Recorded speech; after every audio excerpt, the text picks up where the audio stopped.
Marjorie Taylor Greene, remember her? Firebrand. Let the footage release. Let it release. Border wall. What does she say now? Oh, I can't release the footage. McCarthy was the speaker. You can't release that footage. I'm like, well, it's CCTV footage that I paid for, sweet cheeks.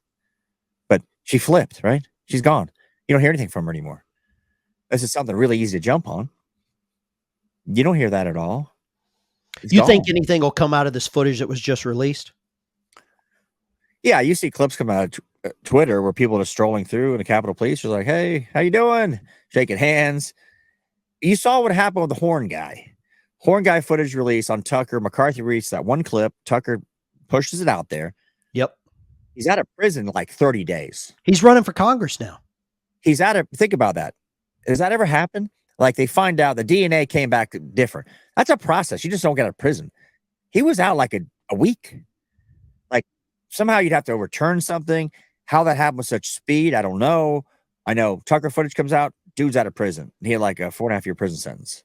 The guy that was sitting in Pelosi's office with his feet on his desk. Yeah. He lives 15 minutes from me. I know him personally. I mean, there's too much damning footage. If it was me or you, we'd be in prison. Oh my God. Yeah. We'd be told a threat to democracy, and they'd take the best one. And I don't want to get too far off of our field here, but the best one was the guy in Maine recently, you know, the scumbag who did those nefarious acts at the bowling alley. Oh, yeah. Right? Mm-hmm. Okay. The news comes out, and this is important what I'm saying, and it says he had military training. He was in the National Guard, okay? That's the Army's B team. Yeah. Well, you're just not firing a lot of weapons. You're just not. It's not you're training with weapons. Like most guys that come out of Marine Corps boot camp and School of Infantry, you've got a lot of time with the weapon. You're pretty efficient, right? A few thousand rounds. They made it up, right? With this guy, holy shit, he's kicking indoors with the Delta. And you look at his thing, he's like some admin dude in the National Guard. He's a weapons instructor. And I go, what is that? And I drill down. I go, no. No, it wasn't even. But again, so if we did the same thing as Ray Epps, there would be, oh my God, high level train. You know what I mean? You can craft it to any degree you want. That's the part that's shocking every time I see it.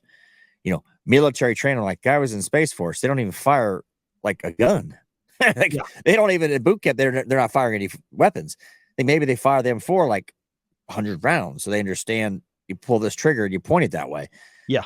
Which is terrifying, but you can see the spin. So there's sanctuary cities that can kind of, you know, go against state and federal law. They just do what they want. So if you can vote locally, why can't there be, say, sanctuary 2A cities? Yeah, we have federal gun laws that say you can't have a fully automatic weapon, but you can here. Why not? I mean, it's still federally illegal to have marijuana. Yep. Every state just said, whatever. Yep. We can't get our own Congress to pass law. People get really bitter about that, but I go, think about it. They can use that against you at any point in time. Up until like the beginning of Obama's administration, the DEA was still raiding weed shops in California. I mean, that was a real thing. And now people are like, well, weed should be legal. I go, okay, I'm not saying it shouldn't be, but it's still federally illegal.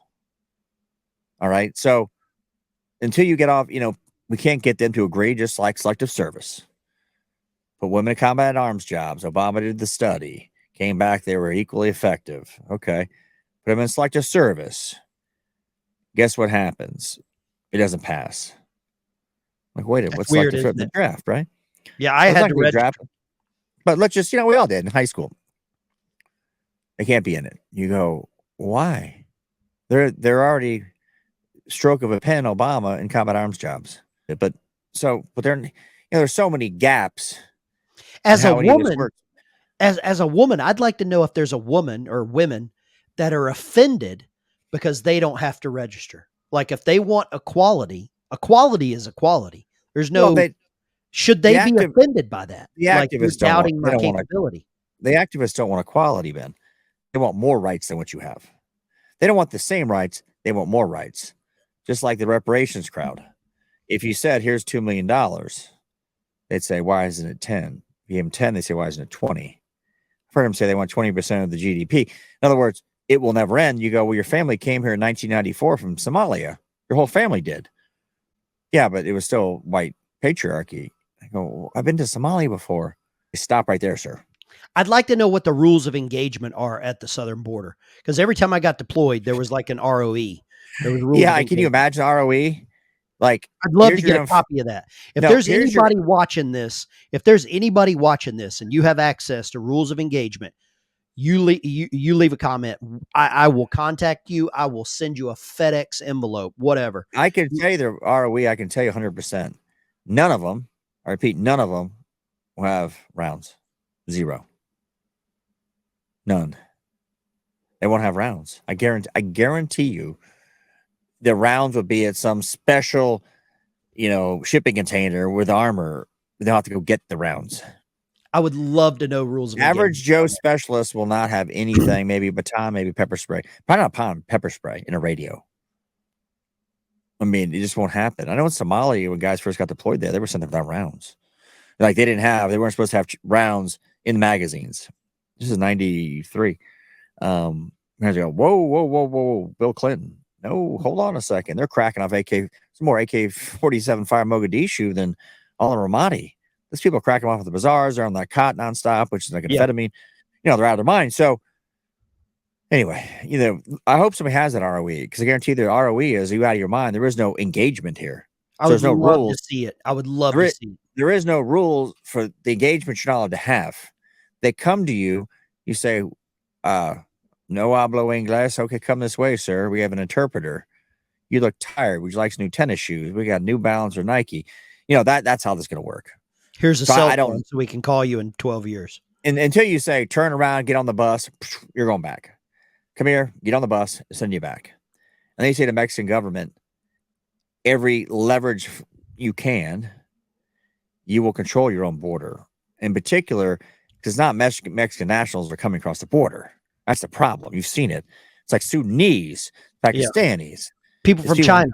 All over the globe that fly into Mexico City. There's kiosks at Mexico City airport. Hey, get to the United States.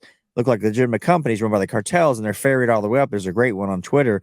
He's in Panama, and he shows the air-conditioned buses. It's got UN, UNICEF, the American flag, where they're getting health care. They're getting air-conditioned buses. You see them crossing the border, these women. They're morbidly obese. Most of them, BMIs of 35, and they're saying they're starving in Guatemala. I go, no, absolutely. And they got new cell phones. So when you see that, hopefully if you can find that one I've posted before, it was like some expat in Panama, just like living it up, probably drinking rum all day. And all of a sudden he goes, why are these buses here?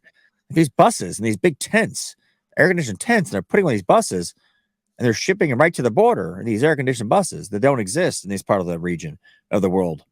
You look at the tents, UN, UNICEF, and the American flag, and you go, why is the UN? Why is the EU flag? Why is the EU involved here? And I guarantee you, Greg Abbott will get reelected in Texas. He'll get reelected. Well, I think it's his 2 terms, and then I don't think he'll be done. He can't. He's probably running there's probably a Senate seat, or maybe he's going to run against Dan Crenshaw for Congress or something. There's a grift here, of course.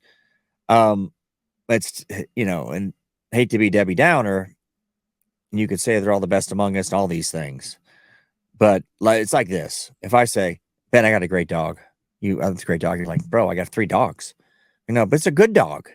It's a great dog. You go, but I only can take her 3. That's my limit. I say, but Ben, you have to take this dog. It's a good dog. But I can't take care of it because you're an adult. You see what I'm saying here? Yep. And whatever analogy works for people, I try to get it. Like you don't invite 10 people over, you got food for 2. Does that work? No. You lock your doors for a reason because you don't want strangers coming in. Does that work? No, it's different. Well, I know my Guatemala nanny is so nice. She's such a sweet woman. Okay, that's great. But the net effect of this is still more money going out because we're bringing the whole family here, clogging up ERs, English as a second language in schools. We'll take a budget away from the kid that's been there for 3 generations in Arkansas, who's bad at math, who needs help on math. Now we're taking that budget away. Goodbye. And those kids come out of school can't even speak English. The English native-born students. Yep, exactly. They sound like morons. So True. Then you just go, why are kids dumber? Well, let's start right there. We don't need more money. We need to spend the money on native-born children, right? Or people that would naturalized legally or something. Yeah, whatever then you're a white nationalist. Yeah. Right, but then I'm a bad guy. And the thing about it is, I'm not a white nationalist because I want the black kid whose family's born here. He's born here. I want the Mexican kid whose family was born here, but I want the kid who's born in El Salvador. Do you think the Black America is waking up to this? I saw a little bit of it in Chicago because they're getting upset. I think they are, but I think en masse, unfortunately, there's been a group of leaderships for centuries, or decades, decades.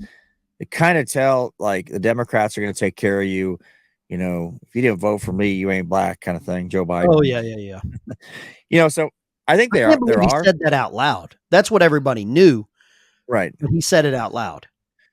Yeah, I mean, here's the thing: is it getting better since Chicago? Since what, the 50s has been run by Democrats? Is the city better? Here's the test. If you looked at 1963, San Francisco, pick a street. You can look at these pictures. You look at the street. Look at the windows and the bars in the window. You look at the sidewalks, the people walking by. You look in 2023, same area. What do you see difference? Bars on windows, double doors. People are fat, tattooed, laying on this, laying their needles out of the neck. Same area. Is that a better culture? If somebody came here from 60 years ago, your great-grandparents came back in time, they're in Fayetteville, Arkansas, walk downtown, they say it's better or worse than it was 60 years ago.